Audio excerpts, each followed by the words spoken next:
If you dislike or just don't get modern art, good on you for clicking on this video. Thanks for having an open mind. I've always cringed at modern art, which, by the way, is very understandable. Like, what the hell is this?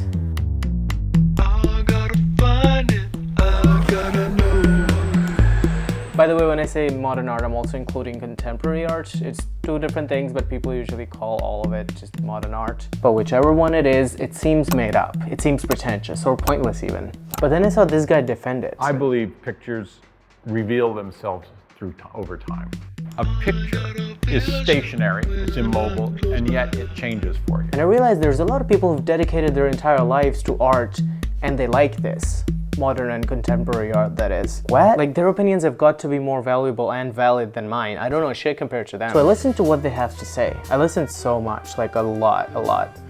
Like an actual concerning amount. And so this is a video of me trying to put all that together and make you change your mind within 7 minutes. I don't know how long this video is gonna be. It's the first thing I'm recording for this. Let's get to the point. Why and how are these masterpieces, or even art actually? Why is this rectangle of paint stains more valuable than this really pretty painting? Well, to get to that, we gotta look at this hexagon. These are all the things that we kind of need for us to call something art, right? Like a good piece of art has to have all of these. Well, let's pick them apart and take a better look. Technical skill. Just because people can make it and just because it can be copied doesn't mean it's not art. To be honest, people can make most things. Like, maybe you and I can't redraw this, but anybody with a 3 years of painting classes probably can. Take a look at this guy, Jean-Michel Basquiat. He made these. Technically, these look less sophisticated than this, but look at the price difference. Yeah, it's the 6th most expensive artwork ever sold. $110 million. Basquiat talks a lot in his art about racism and classism and being black in a very white-dominated field. And for his art, he took inspirations from artists like Pablo Picasso and Rauschenberg. Let's look at this painting now. It shows a mind unraveling in real time. It shows a skull caught in between death and thought. This is poetry. It talks about rage and morality and identity. It doesn't need to be anatomically accurate or have some really cool shading techniques. But one thing I forgot to mention, he was smart. He did a ton of research. These paintings contain references to history, colonialism, jazz, anatomy, and even Greek mythology. This rare book would end up providing source material for almost all of the 1,500 drawings and 600 paintings that he left behind. His art was filled with symbols, ladders, crowns, crosses, copyrights, and all of them came from this rare book. Also, we have to consider how these paintings are priced. It's not just the artist going, hey, look at what I made, now here's the invoice for $10 million. It's people, mostly rich people, who decide what the price is going to be. It's basically how much they're willing to pay for this piece that they really like, and that, you know, there's only one of it that exists. So a lot of the artists don't even get to see that money because those values are attached to their paintings after they're dead. But oh my god, it's so realistic. After photography became a thing, art was no longer about representing reality with visual accuracy. Visual accuracy just didn't mean much. Like, still impressive, but there's a tool for that stuff now. Just remember, art is not just really impressive technical skills. This is Jackson Pollock, and he made this. You've probably seen this before, and you know, you kind of probably, like, your bullshit meter kind of goes like, it just splashes the paint. Can a 5-year-old also throw some splashes on a canvas and it would mean the same thing? The biggest argument for his work that I saw actually was that you have to see it in person. They say it's grand, that it takes you in. And also, these aren't just splashes, they're made with the artist's movements around the canvas.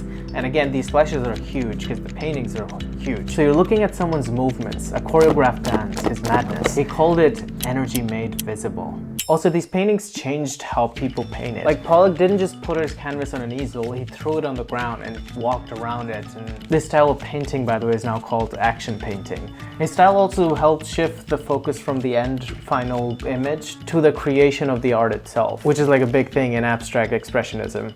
Physical effort. This is a urinal, upside down, submitted to an art gallery with a fake name by Marcel Duchamp.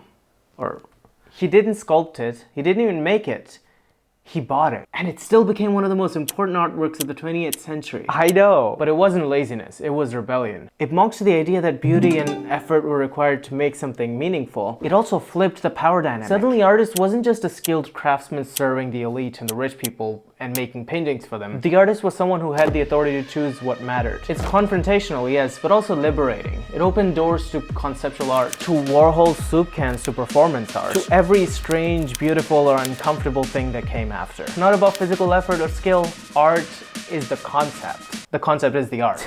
Because at the end, the concept is what makes the impact. It's basically why an architect is paid more than a construction worker. This is a painting by Piet Mondrian. Like there's no way this is art, right? But Mondrian actually started from painting these. Yeah. Which actually already, by the way, was breaking some of the rules, because it was sort of a tradition in the Netherlands landscape paintings to make 2/3 of the paintings the sky and 1/3 is where your landscape lies. Almost always. But he barely left any space for the sky. Like his landscapes look like this. Some of this actually reflects in some of his later work as well, you're gonna see in a minute. But after going to France and being influenced by the Cubist artists Pablo Picasso and Georges Braque, Mondrian got together with these two friends to start the Stile movement. They broke free from all the old styles of painting with all those details and everything and made these, something very, very different. He called this style neoplasticism. But his work, this simple use of compositional grids and colors, you see it all around you. It influenced so much of graphic design. You see it all around in websites and products. It's everywhere. These are also, by the way, not just random lines, obviously. They're compositions created with intention and intuition. You can actually see some of its reflections in the earlier work that I showed you. Although they're completely different, one is figurative, the other is abstract.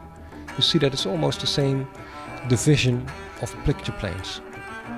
And that's not done on purpose, it's done by intuition. So yeah, that was my attempt at convincing you. I hope I did somewhat of a good job. If you'd like to see more videos of me exploring topics like this, let me know in the comments and subscribe to the channel.